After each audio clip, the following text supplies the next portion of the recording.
Hello everybody, I am Rubenus, I'm August.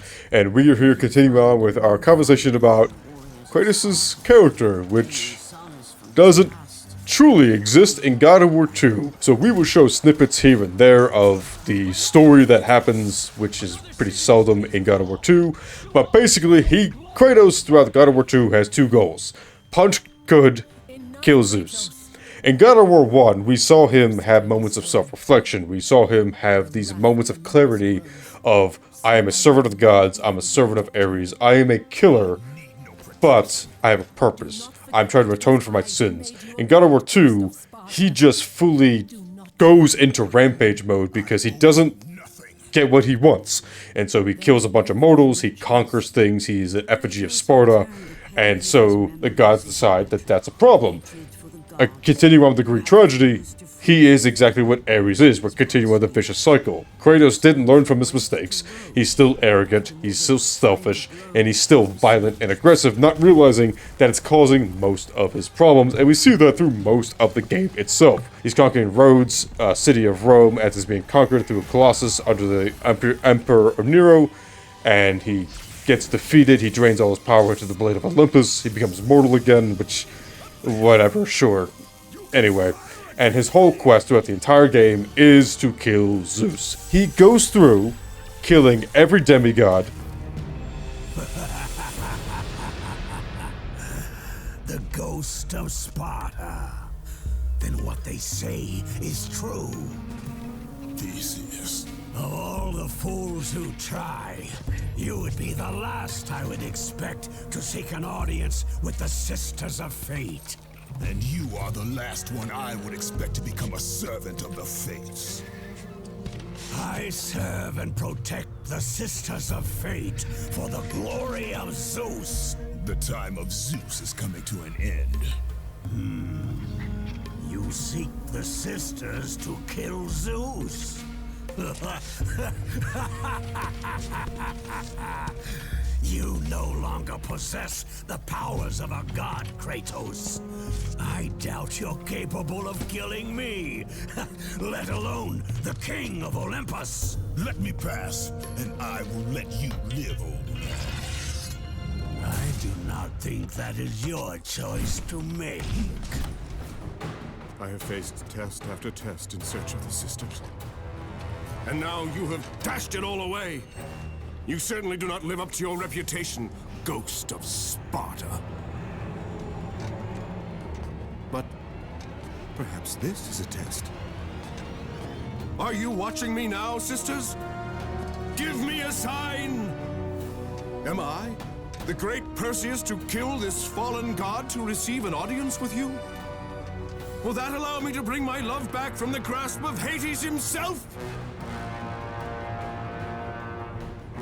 If not, at least I can bathe in the glory of being the one who brought down the mighty Kratos, the slayer of gods.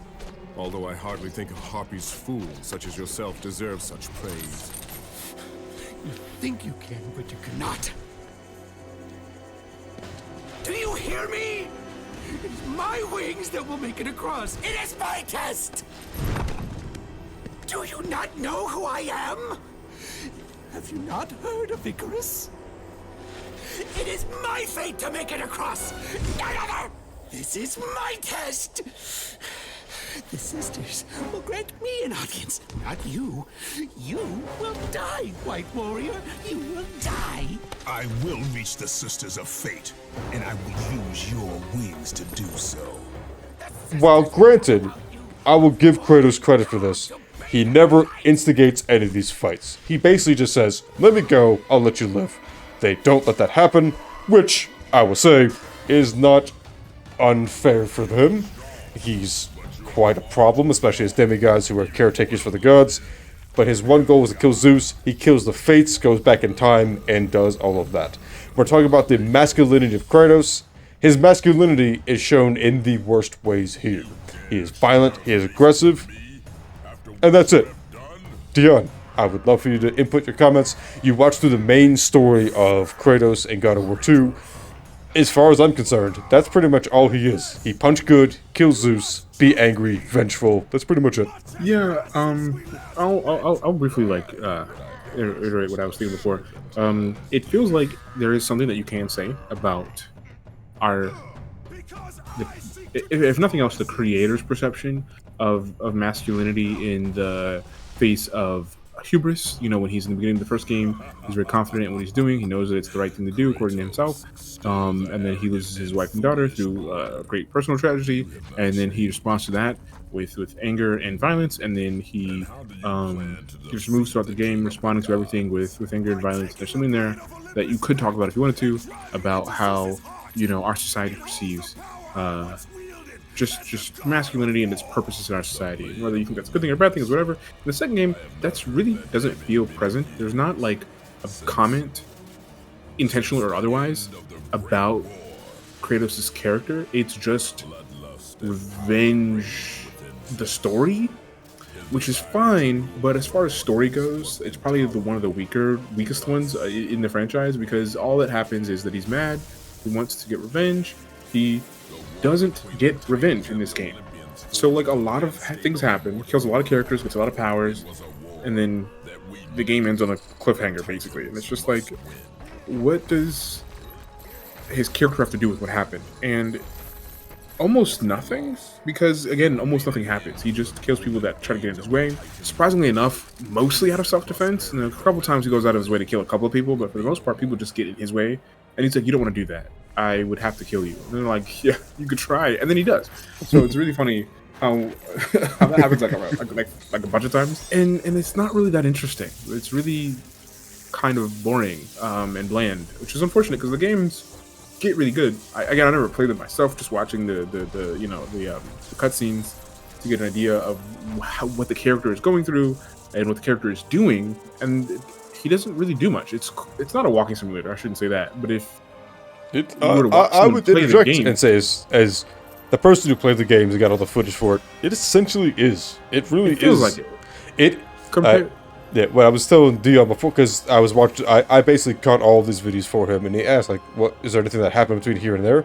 And 90% of the time, no, it was kill, kill, kill, puzzle, kill, puzzle, puzzle, puzzle, kill, kill, kill, puzzle, short cutscene, kill, kill, puzzle, puzzle, puzzle, kill. Compared to God of War 1, where they kind of interject the story a little bit, and they show Kratos being morseful or just hesitant, or basically like, what's my mission? What can I do to atone for my sins?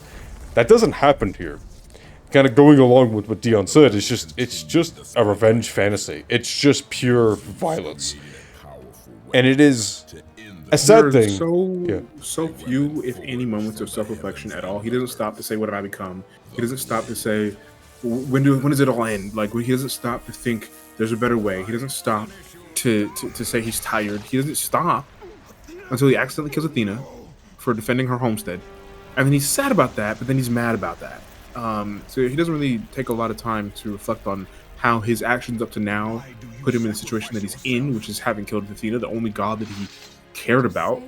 And so now he's killed all the women in his life, except for Gaia. And I'm pretty sure she's gonna die in the next game. So like, spoilers. There's nothing. I mean, it's just writings on the wall. Yeah. Like, there's just nothing that happens to him as a character, which makes the game feel like, even if you want to argue that there are things that happen in the game that go up and down or whatever, when you end in the same place or even like regress from where you started, it feels like nothing happened the whole time. Like once you get to the end and you realize that you're in the same state as the beginning, it just feels like nothing changed, and that's a really bad feeling. If you care about the arc of the character, and if you're trying to follow the arc of the character from like the first game throughout the end of the games, the second game is going to feel really droll, in my opinion. I think it's just going to be like, wow, that took a long time to get nowhere. Yeah, it truly was, as the guy who played it, a slog to get through. It was something that I was just trying to rush through. Again, same thing with all the characters and NPCs that are in there, which are most of the demigods that you kill. They are just put in there seeming to be flavor text. Just kind of like an accentuation of like, hey, just a reminder, this is Greek mythology. Theseus, Perseus, Icarus are all there. And Jason, for what reason? They just die immediately. They're antagonistic to him. There's no character besides, oh, you're Kratos? Yeah. Alright, time for you to die. That's pretty much all the dialogue and characters that happens. I would like to point out that hysterically, this is the creative director for God of War 2 is the same for God of War 4. That is drastically different. But in God of War 2 in particular, Kratos really has no character. He is just an effigy of revenge, and that's all he is. God of War 1, we see him have reflection. In God of War 2, we see him two reflections. He sees his wife, as Gaia is basically manipulated. We see his wife, and he immediately is like, I'm so sorry. And then it's Gaia, and then he immediately goes into rage mode again. And then he kills Athena, and then he's so sorry for it. But then he eventually goes into rage again, because, and this is, I would say this is part of masculinity. I didn't get what I want. I'm not happy. I'm not satisfied with what I did. And so, because of that, I'm going to go back to anger. Which, I'm going to reference again, something that I've learned as an older man, and something that's been referenced by psychiatrists and all sorts of stuff. Anger is very rarely a primary emotion. Anger is usually, anger is typically a secondary or tertiary emotion. You are angry because you're jealous. You are angry because you didn't get what you want. But what you didn't get what you wanted is because you had a personal feeling. Anger is typically just like, I don't know how to handle this emotion, and it's not necessarily what I desired in life. So instead of handling this because I'm sad, because I'm jealous, because I'm annoyed or bored, I'm going to be angry. Because what anger does is that it invokes either a fear or just annoyance from other people, and generally some people, I would say a lot of people, will accommodate to that, to try and appease you, either because they are generally nice people and they don't want to see you angry, they don't want to see you sad, whatever, or because they just don't want to deal with it. And anger is a good way to get what you want. The problem is, what happens when you have two people who are angry or vengeful against each other, which is when you have Zeus and Kratos. Zeus is what Kratos is. Zeus is fearful, and therefore he's angry and vengeful, even though he and Athena sent Kratos to kill Ares. They blame him for that and tell him he's a piece of shit. Zeus is the epitome of what Kratos is in itself, also in a sense of masculinity. He's fearful of someone becoming better than him. He's fearful of losing his throne. He's fearful of his own son becoming better than him.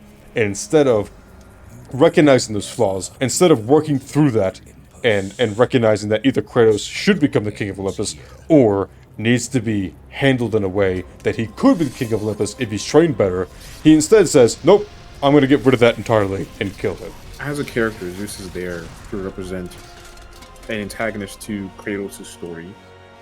And again, just trying to look at this through the lens of what it means to be, just trying to think of like what his character means for Kratos, because they are doing sort of the same thing. They're kind of having the same problems. Kratos isn't learning anything from his interactions with Zeus. He doesn't see a problem with what he's trying to do.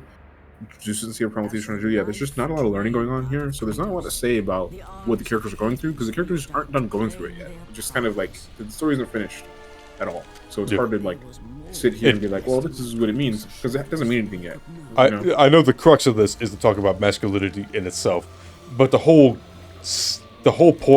plot of God of War 2 does seem to be like, we want to make God of War 3, so we need something in the middle. That's pretty much what it seems to be. Really, there's nothing that really happens. The only credit that I would give, and it may have been, I truly believe it was unintentional, is that both Zeus and Kratos follow the Greek tragedy and follow the same thing from God of War 1 that was done beautifully, and I think it was done incidentally in 2, where Kratos controls time. He controls his own like lifetime or whatever, and so he goes back in time to stop himself from being killed by Zeus, which creates a paradox we're just not going to talk about because it's just dumb. It doesn't make any sense. After killing Athena, instead of going back in time to stop himself from killing Athena and killing Zeus, what does he do? He goes back in time to save the Titans so that he can create a war against Zeus and Olympus.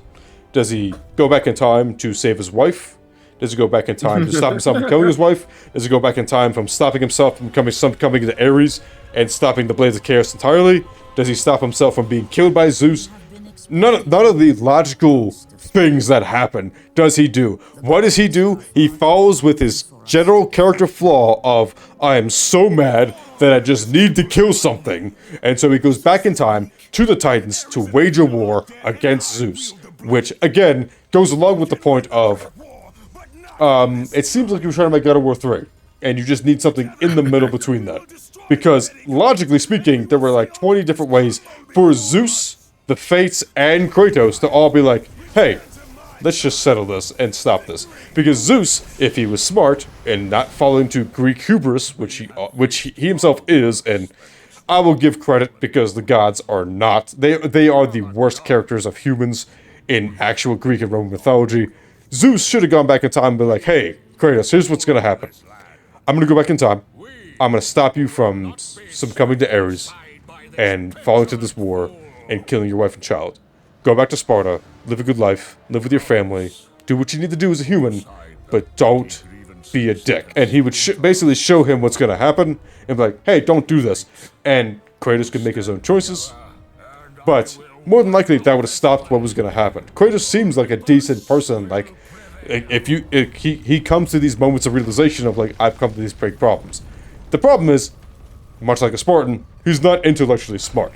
So that's kind of where God of War 2 ends. Like, I have nothing more to say on this, and unless Dion, you have anything else to say, I think this is where the video ends. Kratos is angry man who punch good for God of War 2. Yeah, there's one lesson that you could say you could learn from God of War 2, and that it's like when you're so angry that you're blinded by rage, you make dumb mistakes. He could have saved his wife. That's crazy. That's crazy. Like the nightmares would stop if your wife didn't die at your hands, and you could have stopped that from happening. That's all you care about in the first game, but now all you care about is revenge, which is crazy. But yeah, that's what happens when you only have access to one emotion. When you are one-dimensional, truly. Thanks everybody for watching. Hope you enjoyed this one. If you did, make sure to like, comment, subscribe, and ring the bell to be notified of future videos. But until next time, I have been Rubenus. I've been August. See you guys next time.